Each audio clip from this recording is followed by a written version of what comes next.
Ao vivo. E acho que agora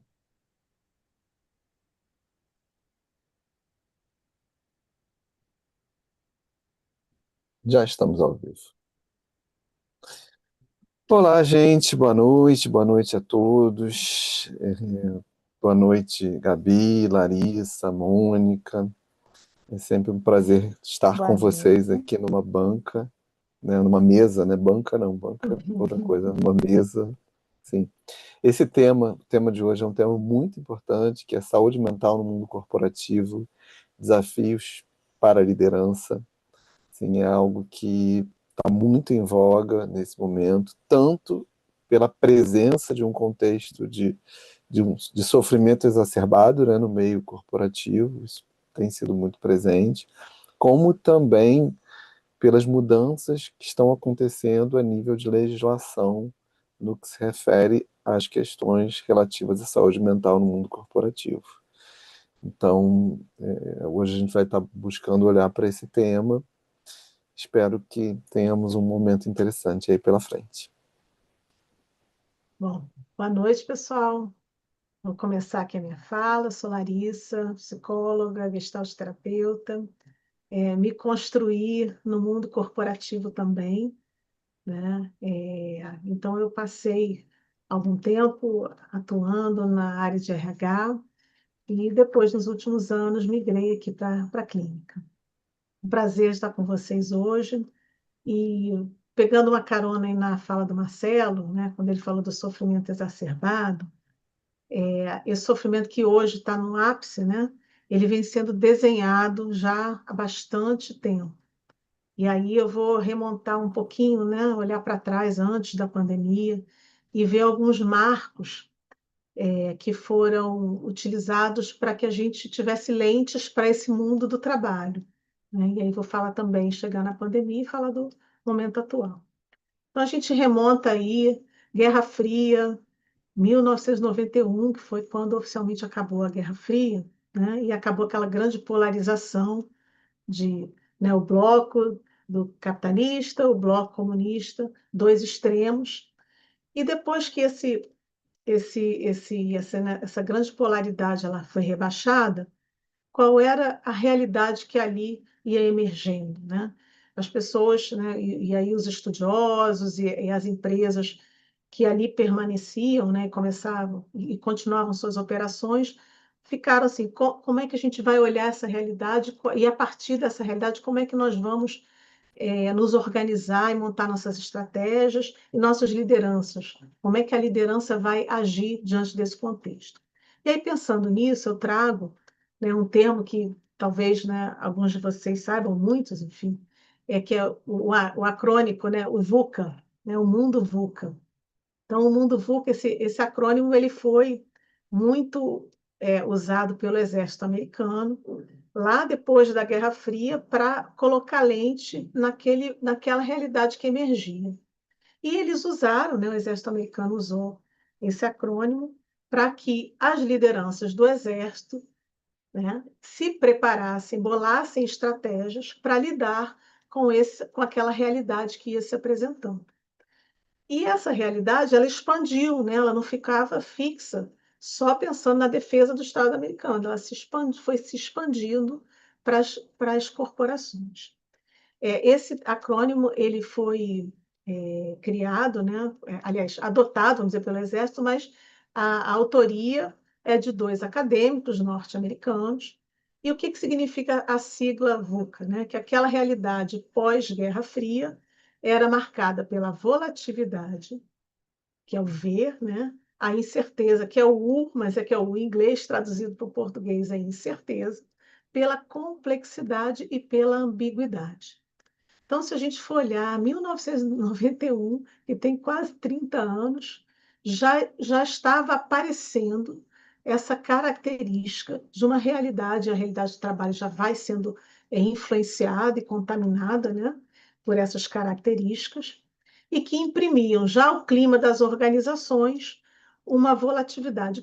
O que ele quis, né, enfocar com a palavra volatilidade?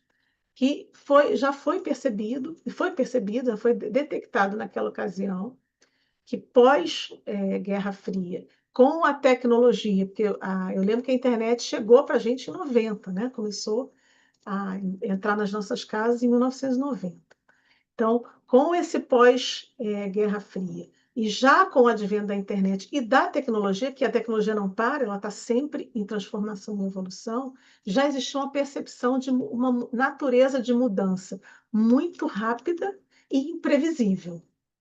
Então, as relações das empresas já começaram a mudar para acompanhar essa realidade que ali estava presente. E aí, pegando carona na volatilidade, a incerteza, ou seja, aquela previsibilidade que era experimentada quando se tinha um mundo polarizado, e eu não estou dizendo que isso é bom nem ruim, mas era uma característica, né? Quando você tem polaridades, ali está muito. O que acontece já é dito, né? Não há muita margem para discordância, para variabilidade. Então, quando isso cai, emerge aquele mundo multilateral, né? Ou seja, não tem só um polo ou outro, tem a diversidade, né, a diversificação de comportamentos, de ideias, e isso diminui a previsibilidade e até os planejamentos a longo prazo, isso pensando, né, já nos reflexos do mundo corporativo. Além disso, aumenta-se a complexidade, porque cada decisão passa a ser tomada olhando múltiplos fatores e também a ambiguidade. Quando a tecnologia, né? As TICs, elas começam numa era de mais amplitude, né? E elas vão se desenvolvendo. A informação ela pode ter diferentes características, ela pode estar incompleta, ela pode estar errada, ela pode estar enviesada, ela pode estar correta. Então, isso traz uma ambiguidade que afeta o funcionamento das empresas. Então, a partir daí, começa um movimento corporativo no mundo do trabalho de mais aceleração e de mais dinamismo. E isso, né, foi dando essa característica, né, desses anos. No mundo empresarial, isso começou a ser mais falado a partir de 2008, 2010. E foi servindo como uma lente de compreensão, vamos dizer assim, né, que sucintamente falava de como eram, né, como estavam sendo as empresas. E aí vem um outro norte-americano, esse antropólogo, chamado Ramaiz Caspian, em 2018, antes da pandemia, ele olhou para esse, né, o acrônimo do VUCA e disse: não é suficiente, eu preciso expandir isso. E aí ele trouxe outro acrônimo chamado BUNNY, Mundo BUNNY, talvez também vocês já tenham ouvido. O que ele diz? Que isso tudo que eu descrevi aqui, ele expandiu numa progressão geométrica e esses nomes não eram suficientes para descrever a realidade do mundo e que fica ali claro apresentado no mundo do trabalho. Então, o que é o B do Bunny? É algo ligado a quebradiço, né? Tem traduções que falam frágil, mas o mais apropriado é quebradiço. O que é quebradiço? São tantas mudanças com um dinamismo tão intenso que se vivencia no mundo e nas empresas que facilmente, de um dia para outro, algo se quebra. E sem ter a ver com o quanto aquilo é forte, e sim que pode se quebrar, de tão dinâmico e tão veloz. Né? Então, é um mundo que vivemos, experimentamos, somos afetados por algo que hoje está estabelecido e daqui a um curto espaço de tempo pode simplesmente quebrar. Outra característica, ele trouxe ansioso, né, que é uma realidade que a ansiedade dá a marca dessa realidade. E é claro que a ansiedade vem na esteira dessa mudança muito rápida que saiu do controle, né? Quer dizer, nós humanos, né, encabeçamos as mudanças e depois ela sai. Parece que a criatura ficou, né, ganhou corpo sozinha e saiu andando aí. Em alguns casos até vira um Frankenstein, não sempre, claro, né, mas pode também virar. Mas começou a ficar muito comum os comportamentos ansiosos, isso antes da pandemia, né? E por que isso acontecia? Quanto menor a previsibilidade e que intensidade, é muito natural que a presentificação e ficar com o que se tem, né, que é o que debela um pouco a ansiedade, fique muito mais difícil e muito mais impermanente mesmo. Então, as pessoas ficam buscando desenhos onde não é possível desenhar. A não linearidade, que é o N, né? Então, a gente tem um cenário em que causa e efeito já não funcionava, passa a funcionar menos ainda. Ou seja, qualquer linearidade, né? E aí o não linear é como se fosse um exagero da complexidade, e o incompreensível, que é o Bunny, né? O I do Bunny, é um mundo incompreensível, ou seja, por mais que a gente tente compreender, algo sempre vai escapar. É como se a gente visse o mundo com espectros, né? De uma mistura muito grande, uma diversificação muito grande, e que parece que a compreensão foge à nossa capacidade. Tá? Se em 2018 ele já falava disso, e aí a gente teve a pandemia, né? Em 2020, que justamente gerou o caos, né? Que o Ramais Cássio falava do caos, né? Que essa lente do Bunny é uma maneira de enxergar esse mundo que ele já chamava de caótico. Quando a gente teve a pandemia, foi exatamente esse caos, e que de um dia para outro todos nós experimentamos intensamente na pele todas as letrinhas do Bunny.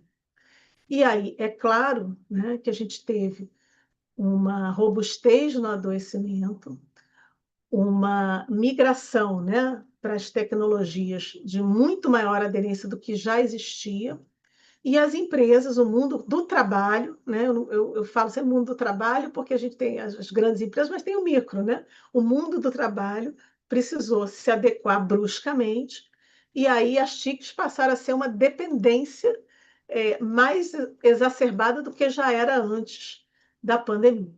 E as pessoas começaram a usar, como, claro, uma ferramenta vital, as tecnologias de informação e comunicação, e uma crença, né, que povoava o mundo corporativo é que se as pessoas começassem a trabalhar remoto, porque já existia o trabalho remoto naquela época, claro que não era, na época que eu digo antes da pandemia, não era a maioria dos casos, óbvio, era aliás a minoria, mas existia uma crença de que o trabalho remoto era um trabalho que não seria feito com qualidade, que não seria produtivo. E quando a gente foi obrigado a migrar para esse trabalho remoto, o que apareceu foi outra característica, que é uma produtividade até maior do que a produtividade presencial, né? E aí eu fico imaginando como isso imprimiu uma transformação radical no mundo do trabalho. Então, as corporações já eram avassaladas, impactadas, aliás, né, por todas as letrinhas do Bunny, né, quebradiço, ansioso, não linear e incompreensível, e ainda com a pandemia, o mundo migrou para o remoto, né? E as pessoas começaram a produzir mais ainda, fora outros prejuízos que tivemos de aprendizagem, né, de negócios se desfazendo, mas também negócios se construindo. E aí saímos da pandemia com outra realidade, né? Pessoas com estado de saúde mental completamente modificado pela privação da pandemia, mas empresas com outro desenho, né? E tanto que elas saíram da pandemia e o outro desenho, falando assim estritamente só em modelos de trabalho, hoje qualquer corporação, por menor que seja, admite um trabalho remoto junto com o presencial, né? É quase que obsoleto hoje uma empresa simplesmente trabalhar presencialmente, né? E dentro disso tudo a gente tem a figura das lideranças, né, que a gente vai falar mais adiante detalhadamente, que são pessoas que também foram afetadas, mas que tinham ali a responsabilidade de fazer a roda das empresas ir girando, né? Apesar de serem também super impactados com todo esse contexto que eu contei aqui para vocês. E aí a Mônica traz, né, alguns dados de saúde mental, né, que reflete bem o impacto de tudo isso que eu estou falando. Então, assim, isso não nasceu com a pandemia, isso já vinha se desenhando, esse adoecimento. Acho que a pandemia foi algo que, de óbvio, né, que imprimiu uma intensidade e uma amplitude gigantesca, mas depois nós estamos aí hoje com os caquinhos disso e meio que se reconstruindo para saber como cuidar, né, dessa nossa vida no trabalho, né? Porque a gente está ali no trabalho, é a nossa vida que está sendo ali trocada pelo tempo de trabalho, né? É isso, se vocês querem comentar, mas não, se você quiser começar. Não, eu queria contribuir, né, assim, que essas cicatrizes da pandemia, né, elas continuam. A gente percebe, inclusive, que além do luto pós-pandemia de 700 mil mortes, né, é, o estresse emocional após a crise permaneceu muito alto por conta desses anos de isolamento, apesar dos recursos tecnológicos terem trazido proximidade entre os seus, e foi possível para alguns nichos de negócio dar continuidade ao seu trabalho, mas houve muitas interferências no âmbito familiar, principalmente com esses anos de isolamento. E por conta disso também veio toda uma insegurança financeira que ainda é sentida, porque o custo de vida teve que aumentar. E aí de 2020 até 2024 a gente percebe aí que houve nas estatísticas do IBGE, o preço dos alimentos subiu 55%. Hoje muitas pessoas estão tendo que ter em torno de 3 empregos para poder conseguir dar conta do pós-pandemia e do reflexo dessas cicatrizes que a pandemia deixou, né? Então a vida voltou ao normal, entre aspas, mas de uma forma totalmente diferente. Quer dizer, essas mudanças abruptas, elas aconteceram no meio de um cenário de muito estresse, em que as pessoas não sabiam nem se elas iam sobreviver. E aí foi preciso sair do modo emergência para que agora elas possam perceber a repercussão de tudo isso que a Larissa trouxe. E aí, então, as pessoas estão percebendo como se a pandemia tivesse, entre aspas, acabado em relação àquele momento, mas a vida não ficou mais fácil. Ela parece estar mais difícil porque a gente ainda vive as sequelas emocionais dessas cicatrizes que a pandemia deixou, né? E também da gente ver uma modificação na relação com a carreira, com a vida profissional, com o trabalho, onde não é mais só uma área da nossa vida para realização. Ele se tornou algo muito mais, até na maioria dos casos, um sustento que com um só é difícil manter. As pessoas passaram a reconhecer mais o que é uma saúde mental, o que é a perda da saúde mental. Os médicos passaram a entender melhor o que é uma crise de ansiedade, diferenciar, às vezes, uma crise de ansiedade, um desânimo comum de uma depressão. Então, a gente percebe, assim, muitas pessoas demitidas, a intensidade de trabalho aumentou por causa disso, todo mundo tendo que trabalhar atualmente.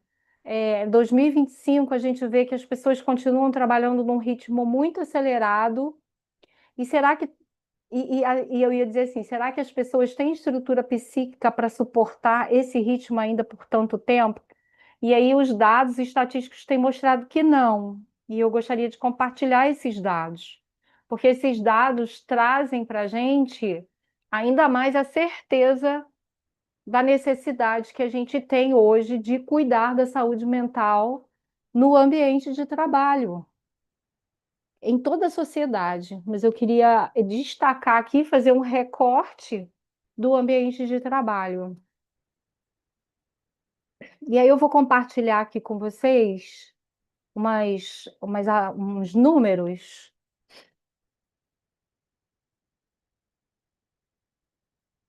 Esses números foram tirados da Organização Mundial da Saúde, da OIT, um órgão internacional do trabalho da ONU, e também do Ministério de Seguridade Social.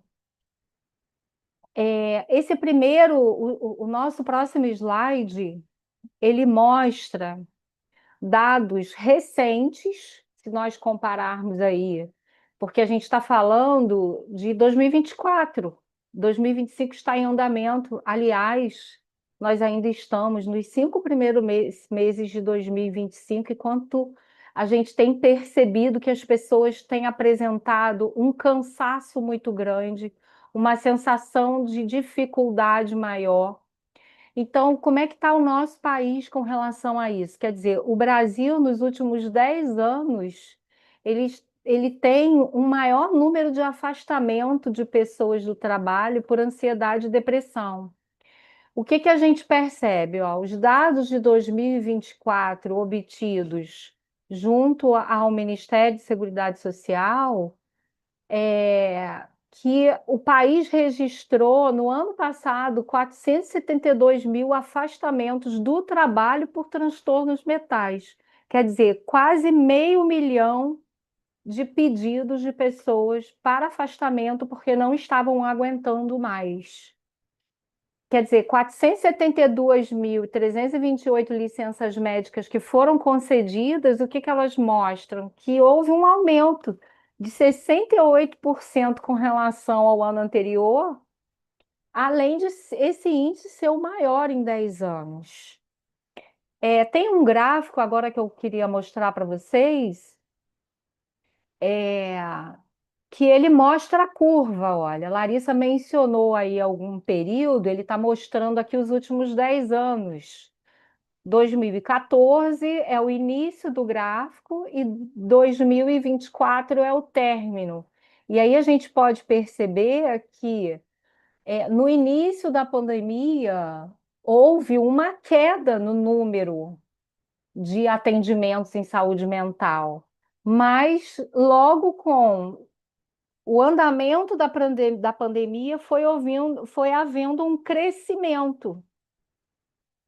E hoje que nós estamos há praticamente 4 anos completos daquele momento que foi decretada a pandemia, estávamos na pandemia com 91.607 afastamentos e a gente está com 472 mil agora. É muita coisa. E esses dados são dados do ano passado. As doenças de saúde mental no próximo aí, que mais foram percebidas nos afastamentos por transtornos mentais, as pessoas precisaram se afastar das suas atividades laborais, foram a ansiedade e depressão. O ranking ainda continua muito alto. Olha, a depressão em 2014 estava com 59 mil casos, estou arredondando. Tem aqui para vocês verem os 268 casos a mais, 59.268. Hoje, 10 anos depois, nós estamos com 141.414 casos. Isso são dados do ano passado, que terminou há 5 meses atrás, 4 meses e meio atrás. Então, os afastamentos por ansiedade chegaram nesse nível. Aí nós temos uma legenda de todos os afastamentos que tiveram por transtornos mentais, tiveram afastamentos. A depressão e a ansiedade aí até maior que a depressão. Depois a gente percebe que tem a depressão recorrente, pessoas que tiveram, voltaram a ter, melhoraram e voltaram a ter, o vício em drogas, a gente tem o transtorno bipolar, um outro vício em outra droga, classificada aí como alcoolismo, a reação ao estresse grave e transtornos de adaptação, e caso de esquizofrenia, vício em cocaína e psicose. Então, todos esses afastamentos por transtornos mentais perpassaram por esses diagnósticos. Mas a ansiedade e a depressão, elas continuam muito altas. Em função disso, a gente percebe aí toda essa necessidade que a gente tem dos programas de saúde mental e tem surgido importantes sinalizações, alertas para que as empresas se envolvam ainda mais com isso. E hoje não é uma coisa que só que a empresa, a nível de algum setor, se envolver com isso. Não, a cultura hoje das empresas precisa ser uma cultura de saúde mental.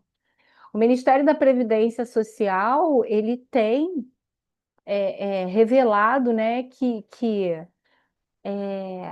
o número de doenças que geram concessão de benefícios, todas essas doenças aí, gerou a concessão de benefício porque as pessoas estiveram com uma incapacidade temporária. E essa temporário não quer dizer que é uma coisa que é rápida, vai variar de pessoa para pessoa. E por isso até houve essa demarcação que eu vou falar mais à frente, essa demarcação não, essa exigência do Ministério do Trabalho que tem sido anunciada, que é a atualização da NR1, que ela é uma norma que dá diretrizes sobre saúde no ambiente de trabalho, a saúde mental, e é passível de fiscalização, né? Então, o tema agora vai passar a ser fiscalizado das empresas e pode, inclusive, render multas. Próximo, pode passar, por favor, para mim, Marcelo? Antes de eu falar um pouco mais sobre isso, eu queria falar aqui, olha, que as pessoas afastadas, o INSS informa que as pessoas afastadas passaram, em média, 3 meses afastados, recebendo cerca de R$ 1.900 por mês. Não vou entrar no mérito aí de viver com esses tratamentos necessários, os medicamentos para alguns casos, porque aí as pessoas ficaram afastadas, mas todo o tratamento que ela precisa complementar o pagamento desse tratamento. Então, considerando esses valores, para a quantidade de pessoas afastadas, o impacto pode ter chegado até quase R$ 3 bilhões em 2024. E a Organização Mundial da Saúde, a nível da economia global, ela estima, em 2022, ela estimou que 12 bilhões de dias úteis que foram perdidos globalmente devido à ansiedade e à depressão. Então, 12 milhões de dias úteis foram perdidos, que isso representou para a economia global uma perda de R$ 1 trilhão. Próximo. E aí, em 2022, além de eu ter falado aqui o que o nosso Ministério do Trabalho aqui tem feito com a preocupação, e aí o lançamento agora da exigência, né, desse anúncio, a gente está no anúncio para fazer as adaptações ainda por um período da NR1. Em 2022, a Organização Mundial da Saúde, junto com a Organização Internacional do Trabalho, em Genebra, na Suíça, é, é, eles fizeram como é que eu vou chamar? Novas medidas, eles fizeram diretrizes, tá, para que isso fosse lançado no mundo inteiro, para que para poder apoiar e ajudar todas as empresas, todas as forças de trabalho, para medidas, eles fizeram diretrizes para ajudar no enfrentamento de questões de saúde mental na população mundial trabalhadora. E essas diretrizes, eu não vou falar aqui, mas vocês podem estar procurando, é só colocar OMS, OIT, setembro de 2022, Genebra, Suíça, as diretrizes sobre saúde mental no trabalho, que lá vai ter um resumo, onde tem o resumo e tem completo da política de conjunto dessas duas organizações, onde eu quis destacar eles colocam de forma muito destacada o treinamento de gestores para desenvolverem capacidades de prevenir ambientes de trabalho estressantes e responder aos trabalhadores em sofrimento.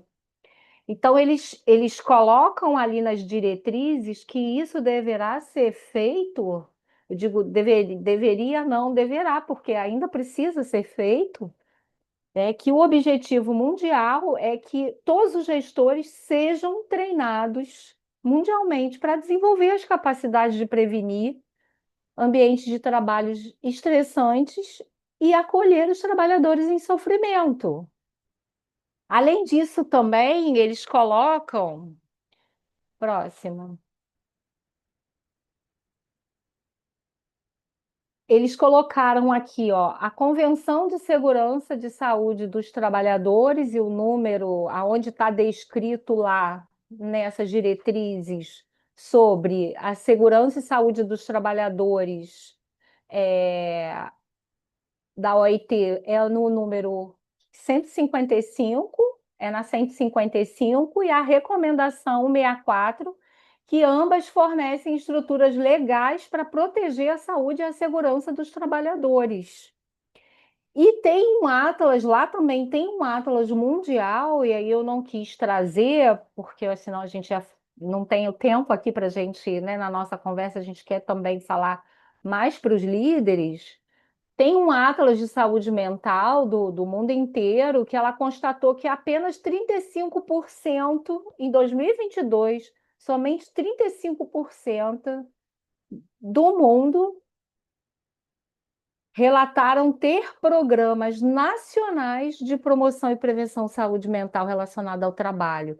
O que isso reflete? Isso reflete que ainda falta muito para que as pessoas possam se cuidar mais, serem cuidadas, e os ambientes de trabalho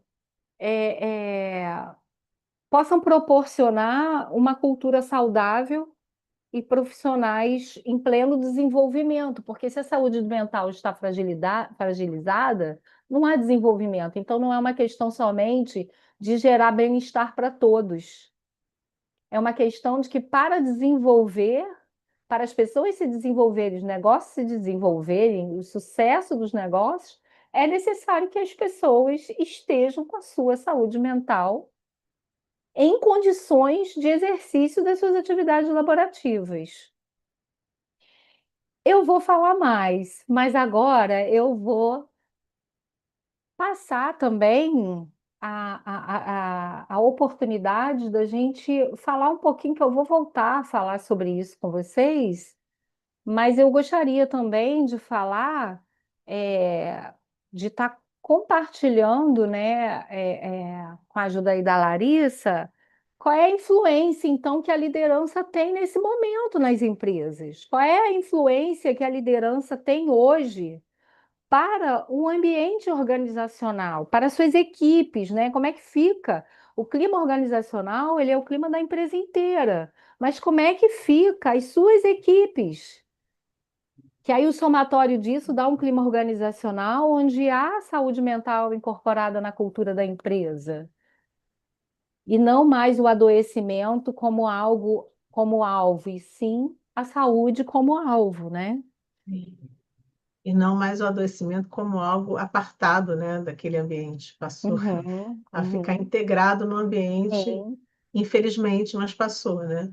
uhum, Acho que um ponto de partida interessante é que a gente olhe para esse líder como alguém também que sofre dentro desse contexto, do mundo do trabalho, né?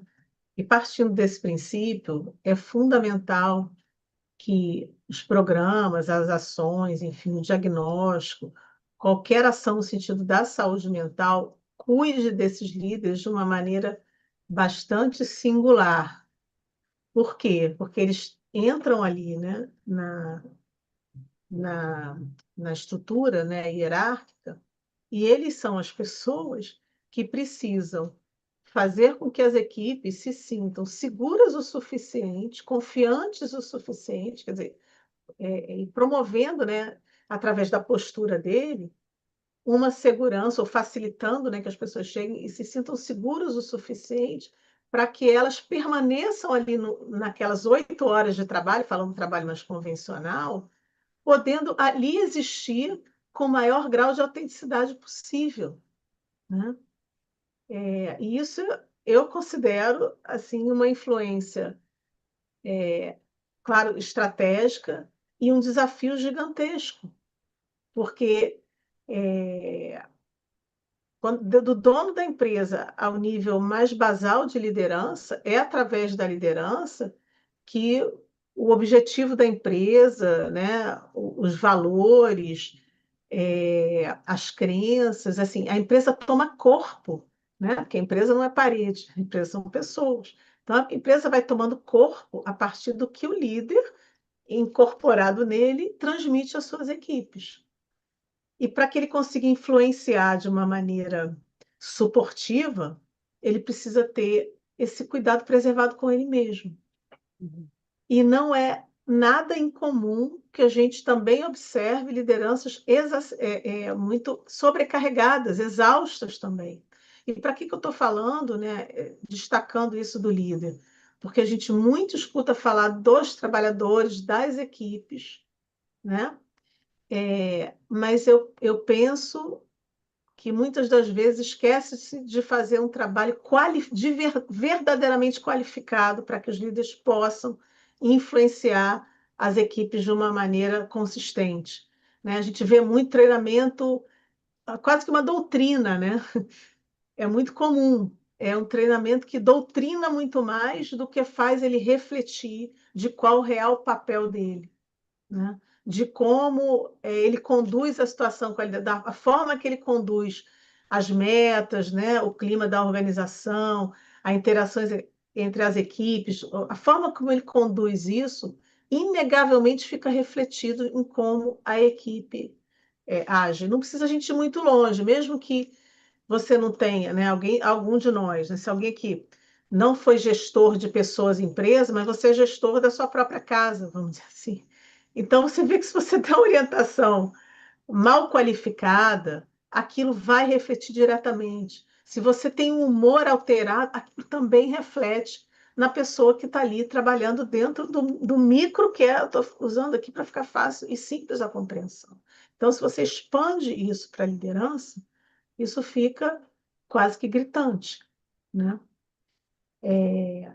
Então, acho que o essencial, pensando em influência, né, é como é que está especificamente essa população dos líderes nas empresas. A gente precisa olhar isso com muito critério, com muita pessoalidade, sem padronização, sabe? Sem querer colocar num platô, né? E sim olhando as especificidades. Somente desse jeito que a gente consegue fazer com que esses propiciar, aliás, né? Quando eu digo a gente, é um trabalho de consultoria de RH, quando se chama e entra na empresa, é o próprio RH da empresa, né? São as lideranças que fazem as políticas, né? Olha, se a política é uma política que, de fato, abarca as situações de uma maneira, a olhar para as pessoas, né, de uma maneira humanizada, e não o padrão só pelo padrão, que aí pega o mundo Bunny, né? Como é que no mundo Bunny, né, que eu tenho a quebra, né? A tal da quebra, né? O mundo ansioso, não é à toa que a Mônica botou o gráfico de ansiedade lá em cima, né?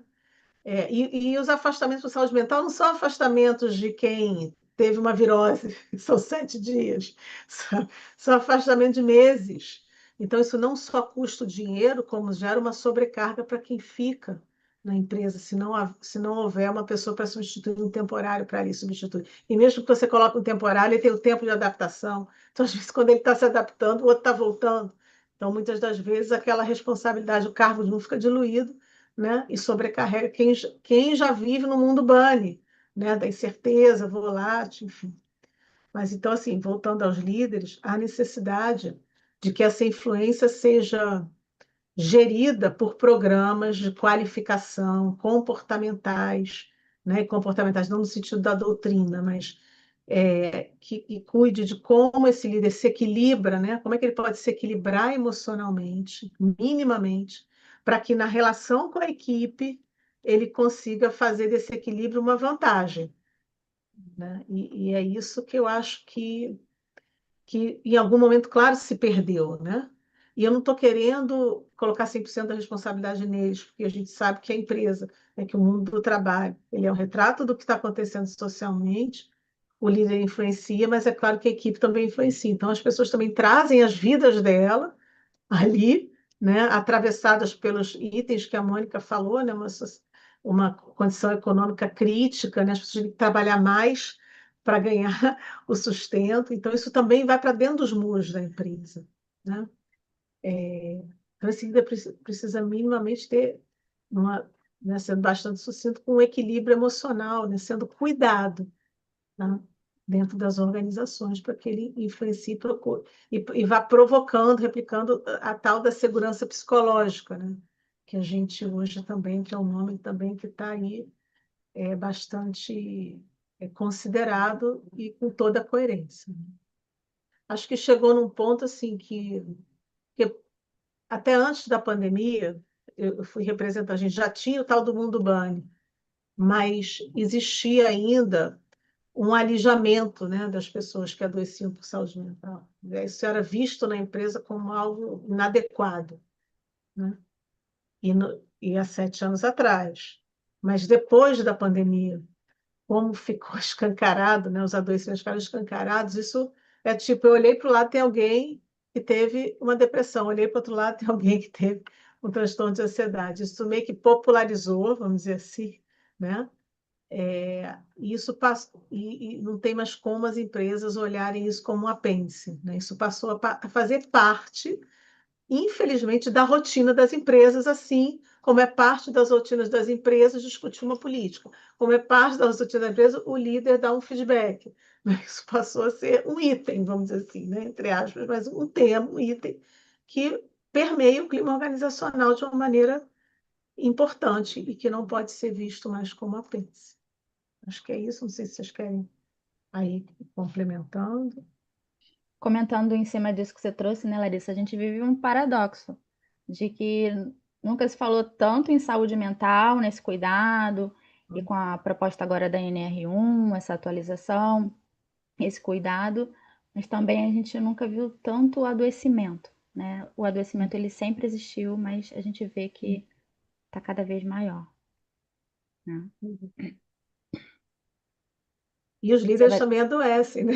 Tem isso, né? Sim. Eles também adoecem. A empresa como um todo, são as É, pessoas, a empresa são as é, pessoas. é. Sem as Eu pessoas penso não tem assim, empresa, né? é claro que tem que ter, é óbvio, né? Que tem que ter olhar para o trabalhador, eu estou chamando de trabalhador de não líder para fazer só para, né, para compreender.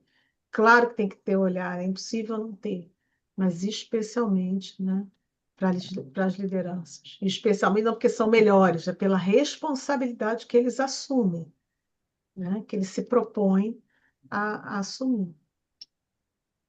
Acho que não tem Sim. como É, não eu, olhar de eu uma maneira percebo, diferente. eu percebo que em toda a força de trabalho, que inclui os líderes também, é, até nas próprias diretrizes da Organização Mundial da Saúde fala sobre isso, a OIT recomenda, né, que é hora de focar no efeito prejudicial que o trabalho pode ter na saúde mental. Eu acredito no trabalho como uma forma de desenvolver as pessoas em muitos aspectos. Como psicóloga, né, eu percebo o quanto que o trabalho nos proporciona desenvolver características de personalidade, aprimorar habilidades, fazer de nós pessoas com uma autoconfiança maior, com uma segurança maior, a pessoa perceber do que ela é capaz através do que ela vive no trabalho, seja nas relações interpessoais, ou seja no desempenho da sua função, o seu lado intelectual, mas assim, o trabalho hoje, da forma como ele está, né, é da forma como ele vem se apresentando, ele tem adoecido as pessoas. A gente não pode negar isso. Tanto que na NR1, as atualizações que foram colocadas foi que vai ser necessário identificar questões como metas excessivas, jornadas extensas, ausência de suporte, assédio moral, conflitos interpessoais, falta de autonomia no trabalho, condições precárias de trabalho, tudo isso vai fazer parte da avaliação. Por quê? Porque esse não é o papel do trabalho, mas foi isso que o trabalho se tornou, Verdade. né? Mas Um desvirtuou, ambiente, né? Desvirtuou acho que exatamente. do essencial, né? Do que a gente vê de essencial. Exatamente. Então, assim, muitos profissionais de saúde, principalmente os psicólogos e os psiquiatras, têm falado muito a respeito dessa contribuição que a gente, essas consequências, né, que a gente vê que pessoas hoje no mercado de trabalho com um nível menor de estabilidade nos empregos, com aumento da pejotização, né, pejotização, né, entre aspas aí, dos PJs, redução das equipes, então aumenta e naqueles que fazem parte, às vezes não é nem equipe, às vezes é uma dupla, que se tornou uma dupla, aumenta a carga de trabalho, e isso tudo vai contribuindo para uma degradação da saúde mental dos trabalhadores. E isso a gente não tem como negar, porque os dados estão aí e falam por si. Então, é muito importante, eu acredito muito no trabalho, e por isso que eu acho que vale a pena a gente defender os espaços de trabalho, criar alternativas, programas, possibilidades de atuação dos profissionais de cuidado nesses espaços, junto da liderança, principalmente, para que ela tenha suporte para ela e para os seus colaboradores diretos. Mas Então, chama muita atenção, né, como essa situação que a gente está identificando, que tá tão clara nesse momento, coloca em xeque a liderança, né? Assim, isso vai para o colo do líder, né, que tem que sim, se sim. inventar, que Uhum. precisa reformular e reconstruir Uhum. a direção das empresas, né? E não, e aí eu acho que fica claro aí, eu acho não, eu vejo, né, que tá aí para a gente ver, tá de frente com a gente essa realidade, né? Como é que fica o papel do líder, então, nesse cenário todo, né, Sim, Gabriel? Como é que fica? a gente tem um grande desafio pela frente, né, de nós como psicólogos, como gestalt terapeutas, de promover saúde mental nas empresas. A gente trabalha com isso, né, com prestando consultoria e trazendo a nossa visão. E é importante da gente poder orientar a empresa e trazer qual é o papel do líder diante de todos esses desafios que a gente trouxe aqui, os dados, os índices que você trouxe de adoecimento, né, Mônica? E a gente sabe que o Brasil, ele infelizmente lidera aí no ranking sobre o adoecimento, a ansiedade, a depressão, ele está lá em cima, na liderança. Então a gente tem bastante trabalho pela frente. E o papel do líder, ele tem um papel estratégico na empresa, né? Então como que é importante a gente cuidar desse líder? Porque a gente vê muita liderança que sim está preparada, mas muitos líderes que ainda não estão preparados, né, para dar conta do que surge nesse cenário. Olha. E aí, pode falar, Larissa. Não, não, desculpa. É que eu pensei, fiz a Ah, pensei que expressão, deixa você. você terminar. Eu ia falar, mas deixa você terminar. Não, se você quiser comentar para não perder Tá. o Você raciocínio, falou pode falar. de preparado, né? Mas é o preparado hoje que daqui a 15 dias pode não estar mais Já são preparado. outros desafios que surgem, né? Sabe? Então tem essa questão que a gente fala, né, de perfil, né? O quão resiliente, né? As lideranças precisam, e eu falo precisam porque é uma necessidade mesmo, precisam estar, né? Sim, De, de ir vendo, né, com o que eu tenho ali, para que ele não saia, né? Não entre na ansiedade, eu não tenho, né? Eu estou aqui, calma, mas com o que eu tenho, com o que eu tenho de recursos financeiros, né, de recursos humanos, de recursos enfim, de política, com o que eu tenho, o que é possível de ser orquestrado para que eu entregue algum resultado, sabe? Sim, sim. E como é que precisa essa questão da manutenção dele com o que tem, né? Sem entrar influenciado, claro, por essa volatilidade absurda, né? Essa quebra, a coisa da quebra, né? Para que ele não entre na falta, né? Lá na frente, né? E nisso, o nosso trabalho, quando você fala, né, da nossa consultoria, quando a gente olha por isso, a gente vai olhar, né? Como é que ele se enxerga e como ele se relaciona, né? Como é que isso fica expresso nas relações? Porque as coisas acontecem na empresa através de relacionamentos.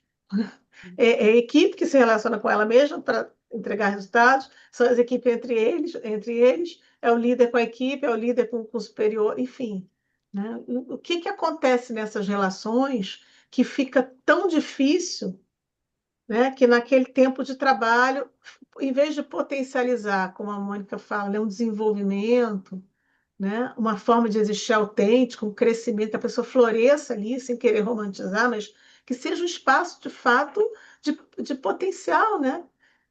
Começa a ser um espaço de adoecimento, sabe? O que que Exatamente. Esse tem líder, ali que está errado, né? Está errado, é uma coisa muito errada, né? esse líder, o papel dele, ele entra como regulador emocional dessa equipe justamente Isso. porque ele é o foco ali, ele é o exemplo, Hum, digamos, né? Ele é o exemplo. sim, Então, se o líder sim. está adoecido, provavelmente vai ter impacto nessa equipe. E a gente precisa olhar para o quê? A forma de gestão desse líder, o estilo dele Hum, de escuta, como que ele escuta, né? Até mesmo a forma como ele lida com ele mesmo, como que ele se cuida e como isso vai impactar na equipe, né? Tem até eu vou indicar aqui um livro, eu anotei aqui para não esquecer o nome. O nome do livro é Dá um Tempo, Como Encontrar Limites em um Mundo Sem Limites, da Isabela Camargo, que excelente. é jornalista, apresentadora, palestrante, e escreveu esse livro. E ela traz o conceito de produtividade sustentável, que é, acho que, o nosso maior desafio, equilibrar os pratinhos e tentar trazer qualidade de vida, equilibrando vida pessoal e vida profissional. Como que é possível, né? Acompanhando líderes, equipes e líderes, eu vejo o quão difícil é conseguir isso, equilibrar esses pratinhos para que as Hum, pessoas não adoeçam e dar conta das entregas, dar conta das demandas. A gente sabe que tem uma pressão muito grande pelas entregas, mas o que não pode ser maior é essa demanda pelas entregas acima da saúde mental das pessoas. E é aí que entra esse limite que a gente precisa olhar. porque a conta não fecha, que é o que está acontecendo agora, né? A conta não está Uhum. fechando, sabe? Sim, Quando você tem o governo, né? E está completamente coerente o governo fazer isso. Talvez tivesse que fazer até antes, mas assim, quando ele coloca na NR1 obrigatoriamente né, as instituições, enfim, tem que ir lá identificar os riscos psicossociais, né? Identificar, analisar e colocar ações claras para como vai cuidar desses riscos, como é que eu vou mitigar, já está dizendo que não tem mais, que a conta não está fechando. uhum. Sabe? Ali já. E algo que eu vejo também na preparação desses líderes, né? Eu vejo dois lados. Eu vejo muitas pessoas querendo chegar à liderança, às vezes pelo dinheiro, pelo status, ou às vezes as pessoas são promovidas pela sua competência técnica, Sim. mas ainda não tem aquele preparo emocional. E ser líder não é só o dinheiro, o status, isso vem também, mas é principalmente cuidar da equipe, não gerir só os processos e as pessoas, mas principalmente gerir com pessoas, que é diferente. Então, eu vejo muito esse lado de pessoas querendo chegar à liderança sem se preocupar com esse preparo, e vejo um outro lado também de pessoas, atualmente eu vejo, não sei se vocês veem isso no dia a dia, mas eu vejo pessoas não querendo ser líder. Sim. E aí é um fenômeno interessante. O que acontece que essa pessoa não quer ser líder? Ela está sendo convidada a ser promovida e não quer. E aí eu já ouvi muito de pessoas: eu não quero porque eu vou adoecer. me deixa quietinho aqui. Eu sei que se eu assumir uma liderança, eu vou ficar doente. A que ponto chegamos, né? De ter essa fala também. E ela nos convoca a olhar. Caramba, do que isso está falando? Né? Então, para algumas pessoas, ser líder é sinônimo de adoecimento, de que vai enlouquecer, né? Vai passar dos limites ali. Mônica, tu lembrou de alguma coisa? Tu já Não, viu é isso? só isso, não. Eu tenho percebido uma dificuldade muito grande nos processos seletivos de se encontrar pessoas para fechar as vagas de liderança, Uhum, né? sim, E nem sempre todos os cargos de líderes você tem alguém na empresa que você possa proporcionar essa oportunidade. Então, hoje está existindo um gap aí na hora da contratação de um líder que venha de fora, porque nós estamos vivendo com aí são questões de culturais também, de geração, né? Sim. Delas não quererem mais a responsabilidade. Há uma necessidade maior de qualidade de vida do que de remuneração.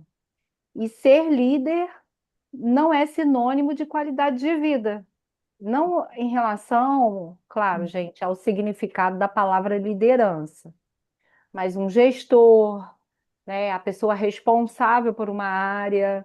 A gente está empregando aqui a palavra líder, porque é assim que a gente enxerga, né, do aspecto bem amplo, que é o significado mesmo da palavra líder. Mas esse cargo de gestor é um cargo que as pessoas não veem mais como sinônimo de qualidade de vida, como era visto antes.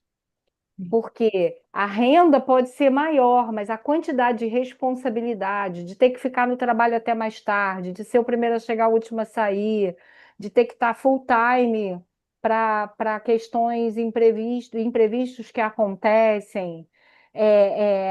As pessoas, a geração que hoje domina o trabalho, o mercado de trabalho, que há uma contratação maior nessa geração, incluindo aí faixa etária, não vê mais gestão como sinônimo de qualidade de vida. E É, aí está muito difícil. tem esse movimento e tem o movimento da pessoa imigrando de empresa. Ainda tem isso, A né? A pessoa. instabilidade, a falta de Não, estabilidade. mas assim, para quem muda, né? Não é ela não tem essa lente da instabilidade. É Ah, simples sim, assim. Estou sim. num cargo de liderança, estou aqui exercendo com esse teu parâmetro, sempre pensando, está valendo a pena?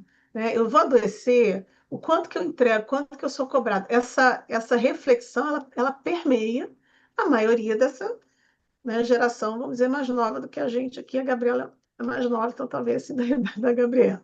Mas o que que acontece com elas? Não está bom, não está, né, atendendo a essa premissa de uma qualidade de vida. Isso se torna saudável dentro do mundo Bunny, né? Vai procurar outro e vai sem olhar para trás e vai para outra e a empresa. gente vê o valor dessa É, qualidade de vida tá valendo até mais, às vezes, do que é. o próprio salário, do que a Então, própria remuneração isso. financeira, da pessoa E- conseguir trabalhar em paz, de Então, assim, produzir, né, e ter saúde. Então, assim, aí você vê um distanciamento, porque para o profissional ele está buscando algo melhor para ele, mas para a empresa é difícil porque ela tem que ficar repondo. Aí tem a curva do aprendizado, tem a adaptação, tem para encontrar a pessoa no perfil correto, sabe? Então fica um desencaixe aí, né? Exatamente. Isso desencaixa.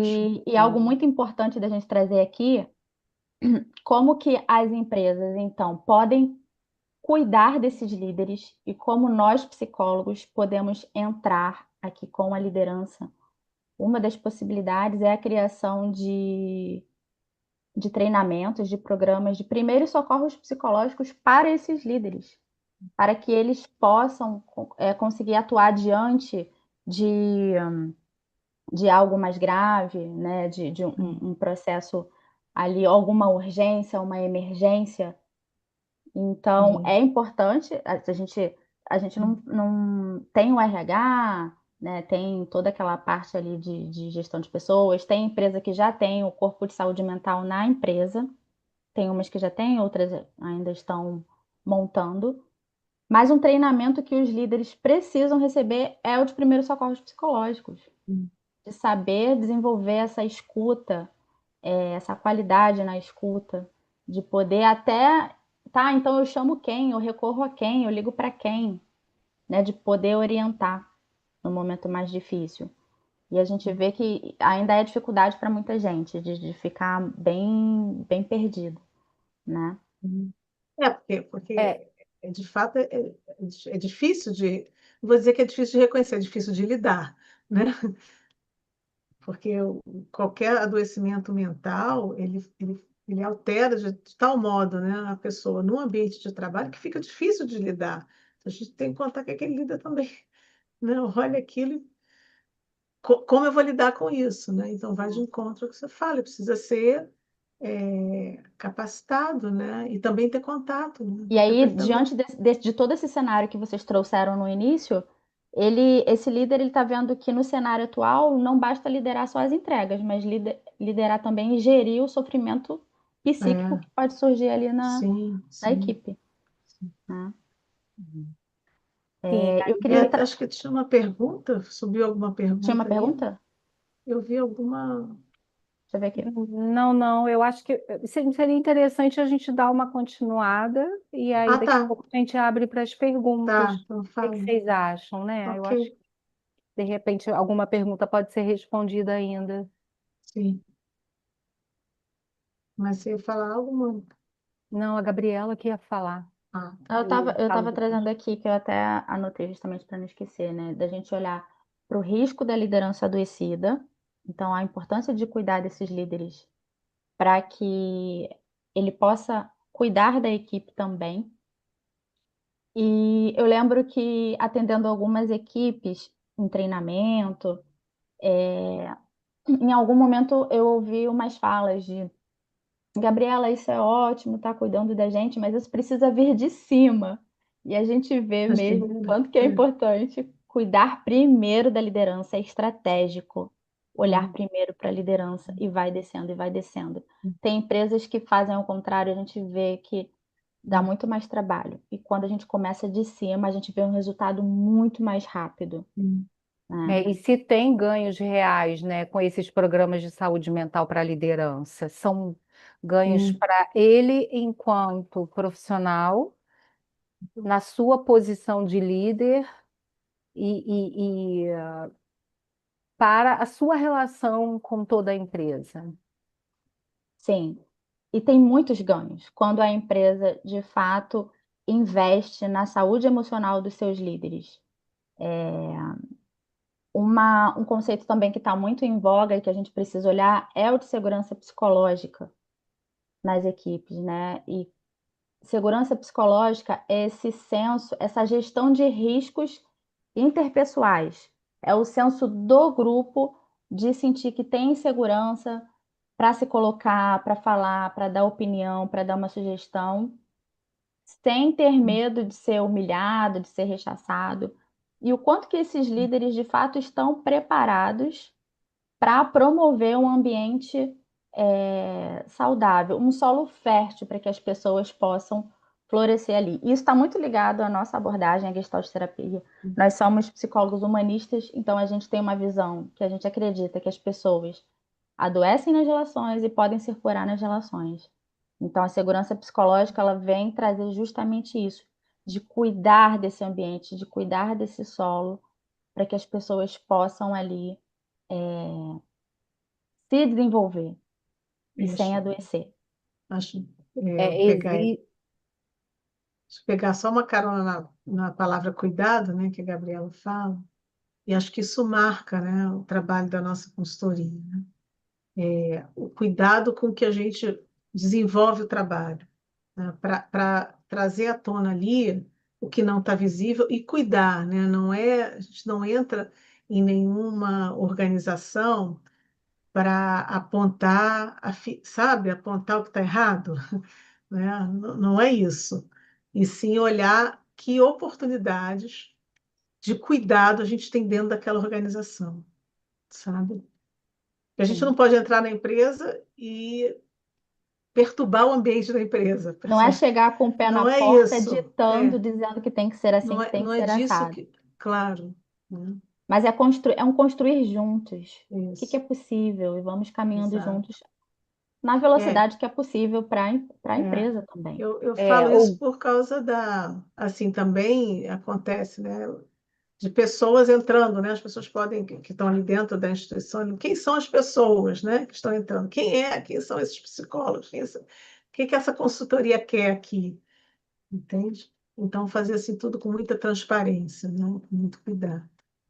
eu vejo também que em ganhos reais, né, falando aí em números, instituições como o Sebrae, por exemplo, já colocaram aí pesquisas, né, que empresas no Brasil, se ela investe em programas de saúde mental para os trabalhadores, eles fizeram estudos que mostram que cada dólar investido na saúde mental pode gerar um retorno de até US$ 4 em produtividade. Então, a gente percebe que os programas de saúde mental, né, as consultorias de saúde mental, que podem evitar aí todos esses processos relacionados a um burnout e até burnout coletivo, já se é falado sobre isso. Então, a saúde mental dos colaboradores, a nível financeiro, a gente percebe que impacta diretamente na produtividade, né? Os programas aumentam a eficiência e reduz o custo de afastamento da rotatividade. Sim, Turnover Exatamente, esse diminui. é um grande Então, ganho nessa redução com esses custos desses sim, sim, afastamentos, sim. né? E aí, o que eu vejo que também é muito importante compartilhar, né? Você ia falar mais dos ganhos, Gabriela? Você quer? Ia trazer da redução dos custos que você trouxe, Uhum, esse fortalecimento da cultura organizacional, porque é o líder que, quando a gente fala do adoecimento do ambiente, a gente está falando da cultura também. E uhum, quem é que sustenta a cultura no dia a dia? É o líder, né? Então, uhum. é estratégico focar no cuidado com o líder.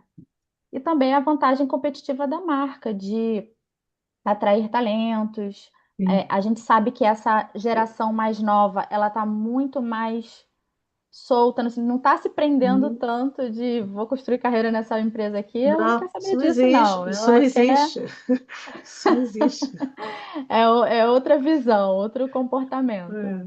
Quer dizer, Então, esse existe na cuidado é uma minoria. Acho que forma existe na minoria. de diminuir esse turnover, porque a gente sabe o custo como é alto de fazer recrutamento. Tem empresas que têm um processo mais longo, leva meses até poder fechar uma vaga, dependendo da vaga. Dependendo, é verdade. Então, é um processo que gera muito, muito custo. Então, são todos esses ganhos aí.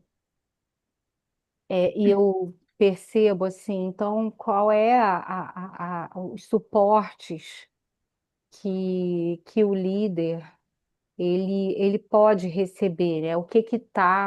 Quais são as possibilidades de ajudar a liderança, se tiver algum líder assistindo, né? Como é que você pode, o que que pode te ajudar? Eu acho que é repensar os cenários, sabendo que os cenários estão mudando numa velocidade maior que os processos.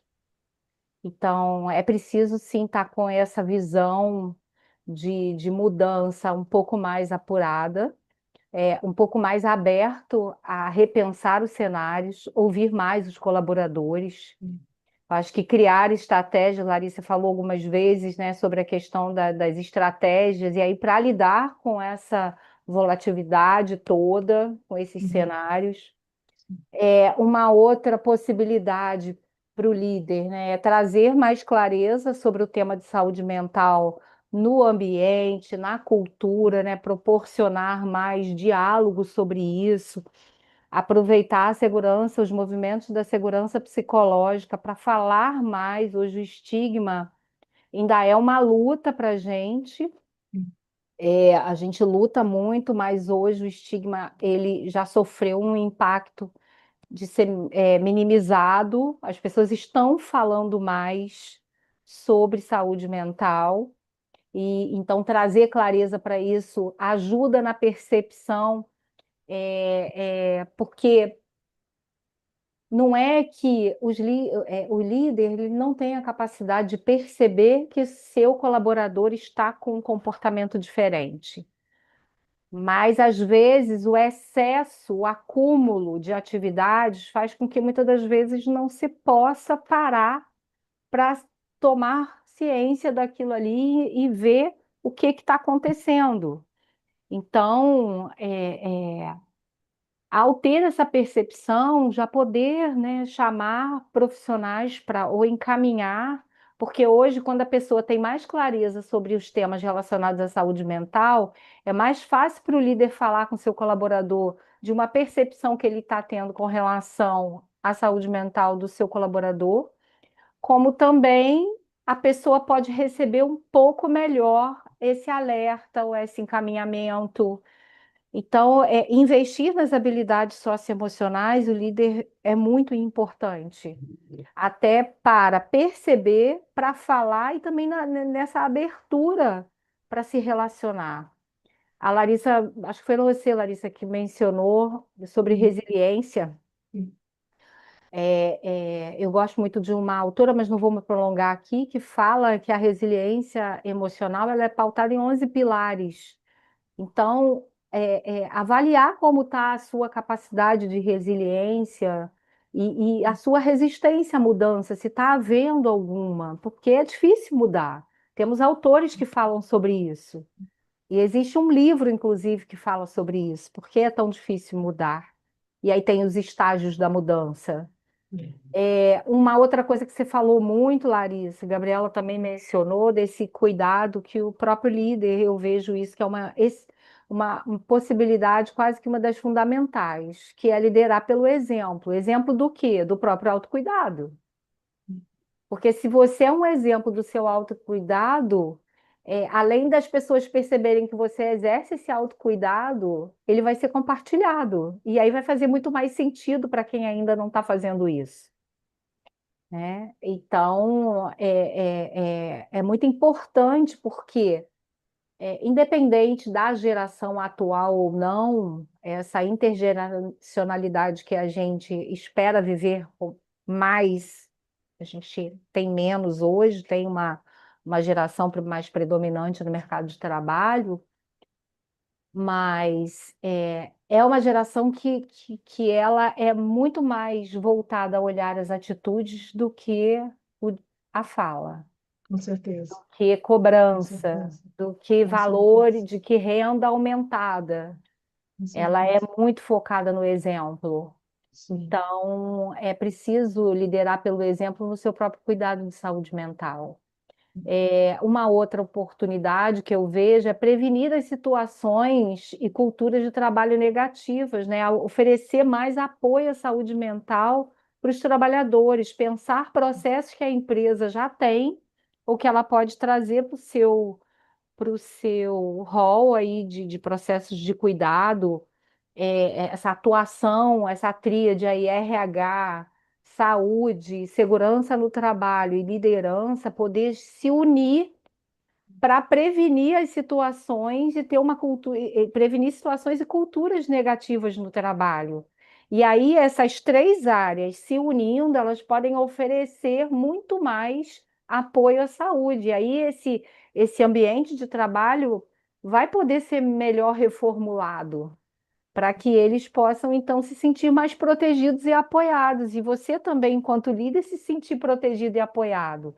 Acho que fazer essas conexões, por exemplo, a empresa exponencial, ela fala muito, né, da liderança, fomentar o engajamento, o desenvolvimento, a autonomia dos colaboradores, essa cultura do aprendizado contínuo, da tomada de decisão proativa, tudo isso ajuda nesse processo de trazer a cultura da saúde mental.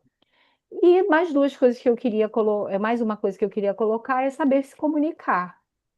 Eu acho que dentro do desenvolvimento das habilidades socioemocionais vai ajudar muito ao buscar desenvolver suas habilidades socioemocionais, a comunicação, a forma de se comunicar com essas equipes, É, é, e aí esse cuidado ele vai ser visto como algo que vai acontecendo integralmente, onde as áreas estão se integrando para que haja esse cuidado, estão se cuidando e esse líder também está se cuidando.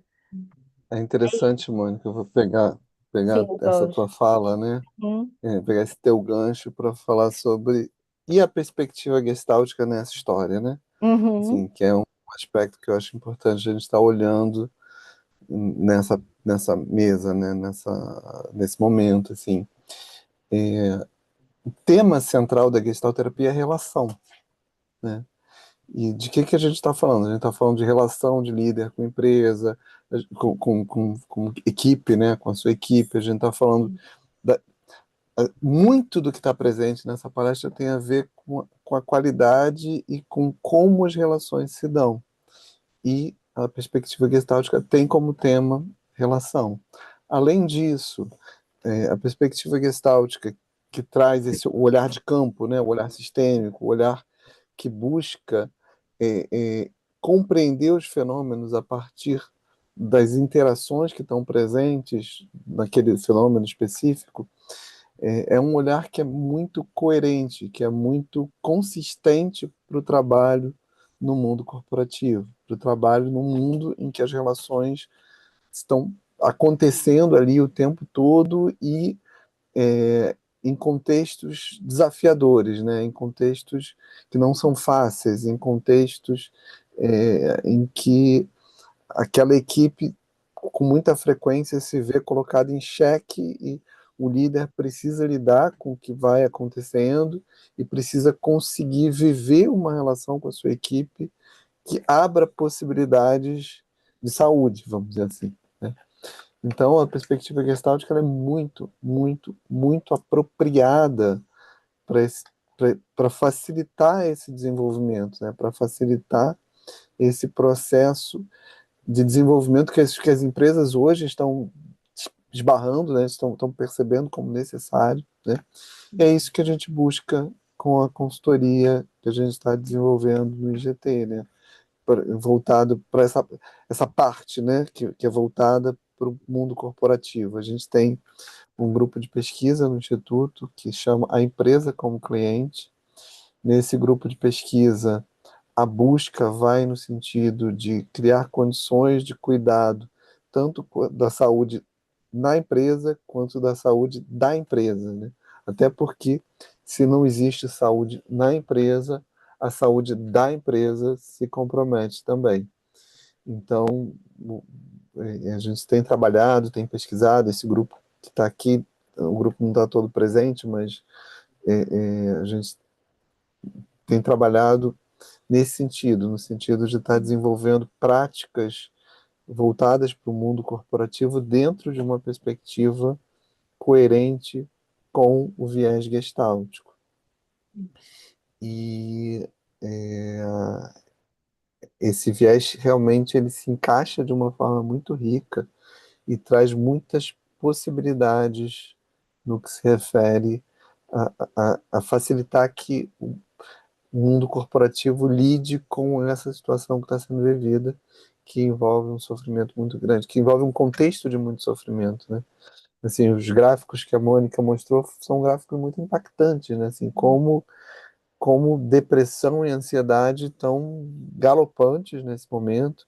Até olhando o gráfico, né, que separava assim a depressão, o surgimento da depressão recorrente, né? Se junta os dois ali, o gráfico quase que sairia da página ali, né? Assim, porque realmente está bem complicado, né? Vocês querem comentar um A pouquinho? gente ajuda a criar solo fértil, né? Uhum. Esse é o nosso trabalho. Talvez naquele solo ali mais árido, e a gente vai trabalhando. Eu vejo que, assim, como gestalt terapeuta, Marcelo, contribuindo aí com o que você está falando, é, esses, é, é, esses 20 anos que eu dediquei da minha carreira por escolha à área de saúde do trabalhador, a Gestalt foi uma escolha logo pós conclusão do nível superior. Ela sempre proporciona muito esse olhar integral, esse fortalecimento das relações, esse aqui e agora. Inclusive, tem perguntas aí no chat, mas daqui a pouco a gente fala, da Ana Paula. É só um comentário que ela fez, né, do quanto que é É, importante os primeiros é, socorros não, psicológicos mas em escolas ela também. até coloca, né, como que ela contribui dizendo, mas aí daqui a pouco o Marcelo vai falar sobre isso, mas acrescentando aqui sobre a Gestalt, do quanto que a Gestalt fortalece muito as relações da pessoa consigo, da pessoa com seus pares, da pessoa com a equipe, da pessoa com a carreira, da pessoa com a profissão, da pessoa com os profissionais que estão ali para lhe dar apoio, né? Então, assim, a Gestalt fala de tudo isso, né? E tudo isso é um todo.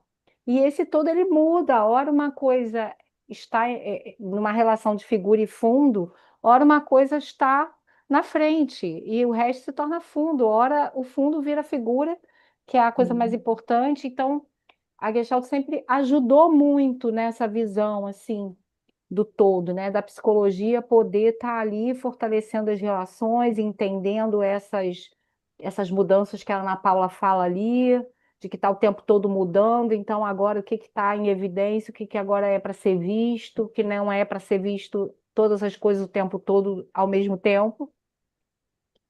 Esse olhar, né, Marcelo, que a Gestalt traz, eu acho isso muito importante.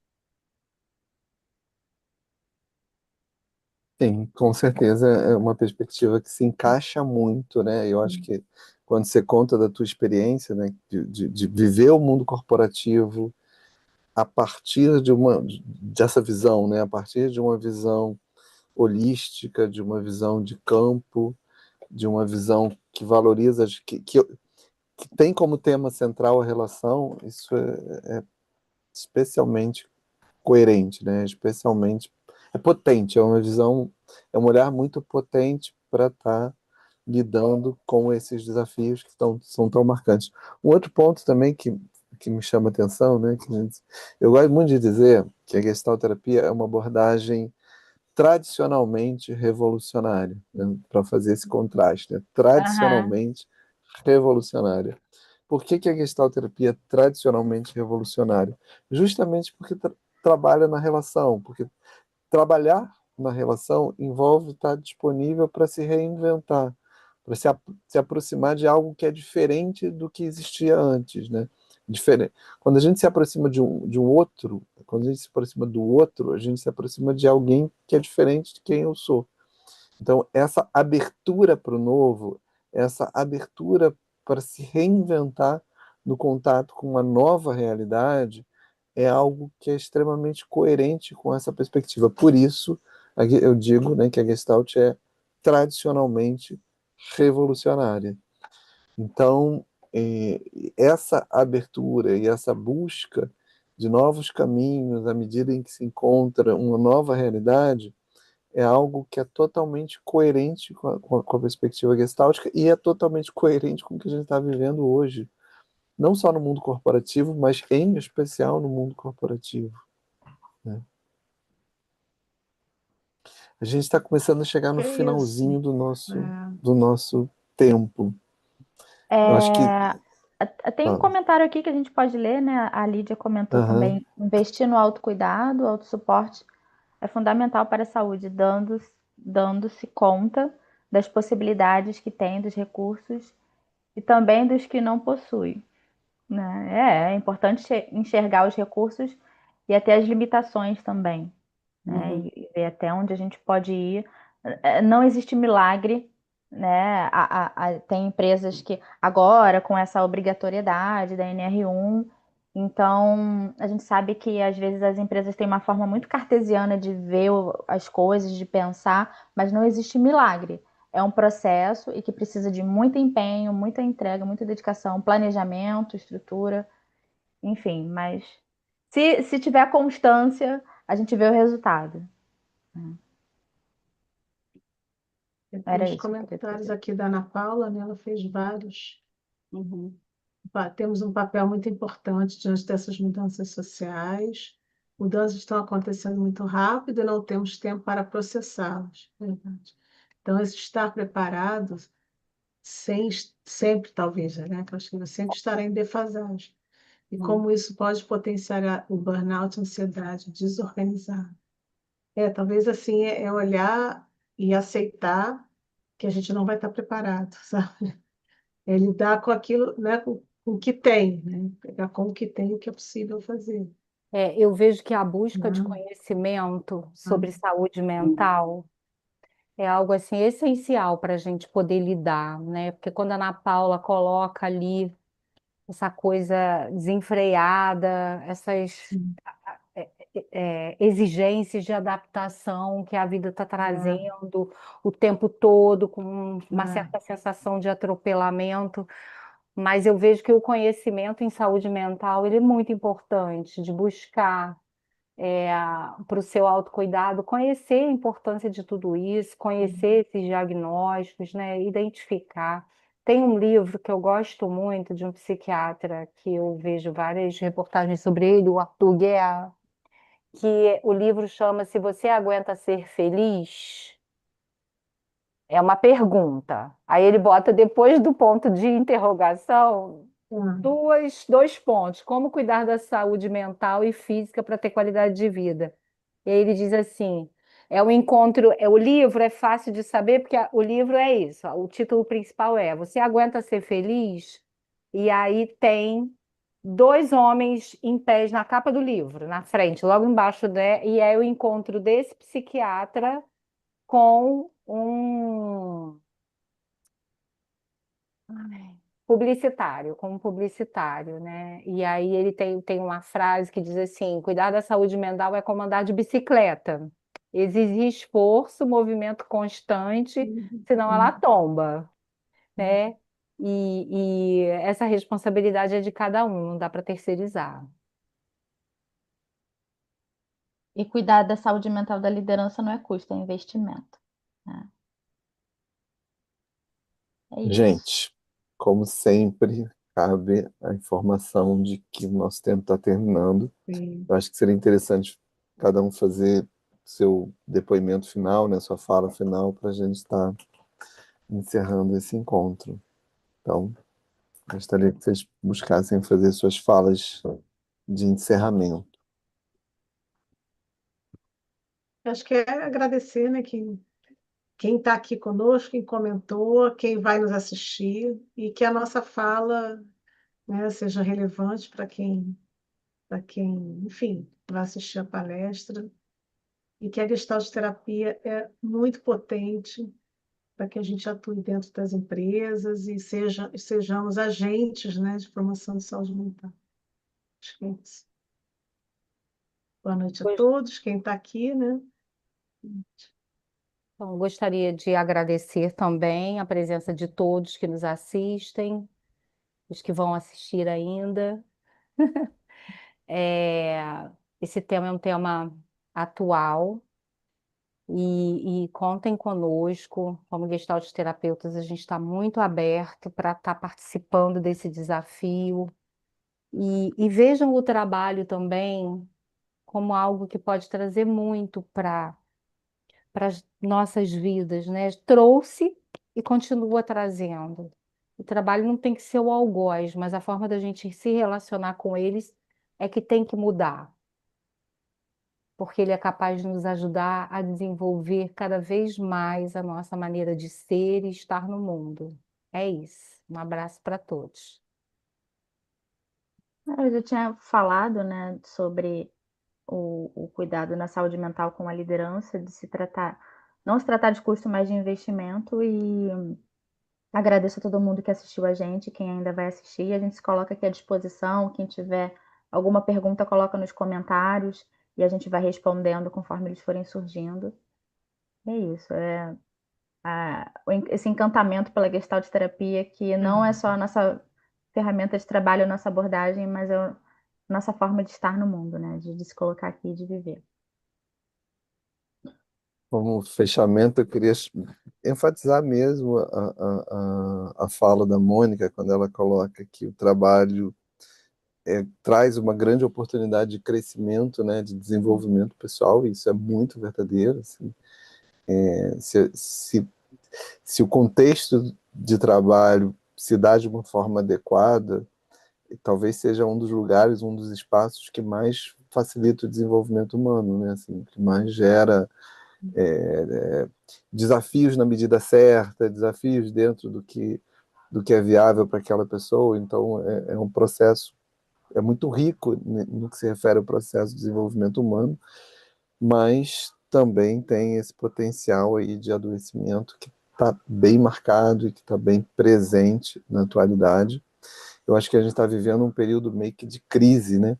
E aí vem bem aquela ideia de crise como um momento de risco, mas um momento também de oportunidade de novas possibilidades, de novas construções. A gente está num mundo que está exigindo da gente novas construções. Isso, por um lado, é desafiador, mas, por outro lado, assim, é inspirador também, né? Assim, eu acho que aproveitar o que tem de inspiração nisso é o que a gente tem para fazer de melhor, vamos dizer assim. Queria agradecer a presença de todos que assistiram e dos que vão assistir posteriormente, né? Porque a palestra vai ficar disponível. Queria agradecer a Gabriela, Larissa, Mônica, pela contribuição e até a próxima, gente. Até a Tchau, próxima, tchau. Pessoal, pessoal. Tchau, tchau. tchau.